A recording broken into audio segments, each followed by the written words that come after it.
নিশ্চয়ই ভালো আছো। আজকে হচ্ছে শুভ জন্মাষ্টমী। আজকে ঘরে ঘরে সবারই মোটামুটি এখন গোপাল ঠাকুরের আগমন। সবাই গোপাল ঠাকুরকে নিয়ে ব্যস্ত। গোপাল ঠাকুর মানে ঘরের ছেলে বলে মনে করা হয়। আজকে আমার সম্পূর্ণ নিরামিষ হবে বলে আমি কি করেছি, ময়দা নিয়েছি আর একটু আটা নিয়েছি, আর ঘরের পাতা টক দই দই দিয়ে ভেবেছি দই দিয়ে হবে পরোটা, দই পরোটা। দেখো ঘরে পাতা দইটা কি সুন্দর বসেছে।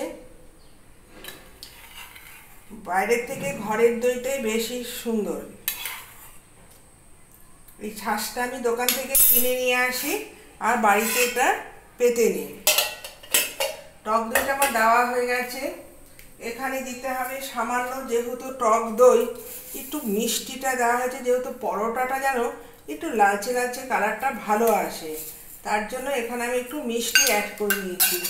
আর নুন তো লাগবেই, অল্প একটু নুনও দিয়ে নিয়েছি। নুনের পরিমাণটা খুব সামান্য দিতে হবে। হয়ে গেছে। এখানে আমি কি করেছি, যেহেতু পরোটা খাওয়া হবে কি করে, ছোট ছোট আলু সিদ্ধ করে রেখেছি কেটে। এই যে আলুটাকে দেখো, আলুটাকে সিদ্ধ করে রেখে দিয়েছি।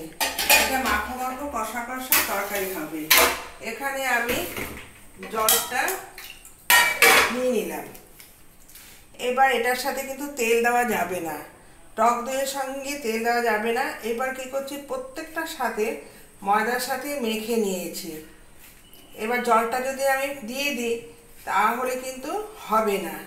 আগে এটাকে ভালো করে দই দিয়ে আমি এটাকে ভালো করে মেখে নিয়েছি। দেখো অর্ধেক কিন্তু এই দই দিয়েই মাখা হয়েছে।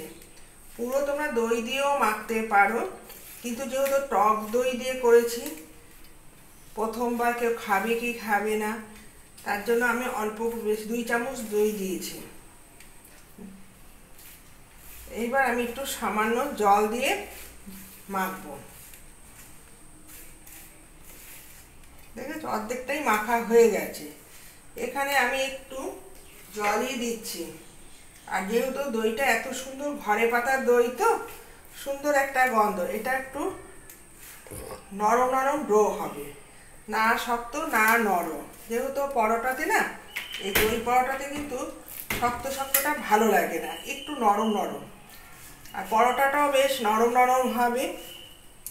তার জন্য আমি কি করছি, একটুখানি অল্প অল্প জল দিয়ে মাখছি, মেখে নিচ্ছি। যেটুকু আছে আর দিতে হবে না। এবার চারধারে যে আছে এইগুলো আমি ভালো করে মেখে একদম তার উপর দিয়ে একটু তেল হালকা করে বুলিয়ে দিতে হবে, যাতে ফাটা না ধরে।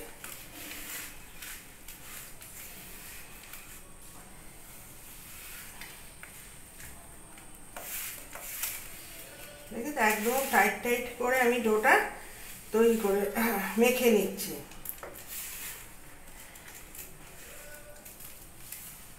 এইভাবে মাখতে মাখতে কি হচ্ছে, প্রত্যেকটা ভালো করে মাখাটাও হয়ে যাচ্ছে।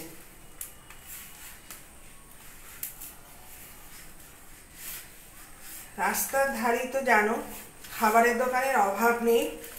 কাল বলছে ওমা দোকান থেকে পরোটা কিনে দেবে, আনলাম না রে, বাইরে খাবার খেতে নেই বেশি, বাড়িতে আমি তৈরি করে দেব।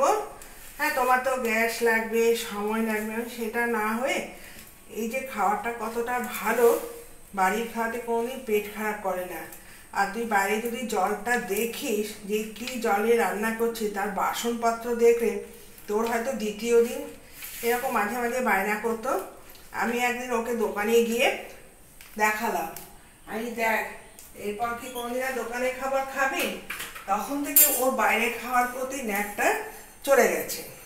না মা তুমি নিজেই তৈরি করে দেবে। আমি যে ঠিক আছে। এইবার আমি ওপর দিয়ে যেহেতু তেল দিইনি, একটু তেলটা ওপর দিয়ে দিয়ে দিলাম। আর মাখাটাও হয়ে গেছে।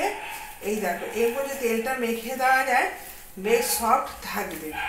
এইবার আমি কিছুক্ষণের জন্য রেস্টে রেখে দিলাম, আবার আসছি।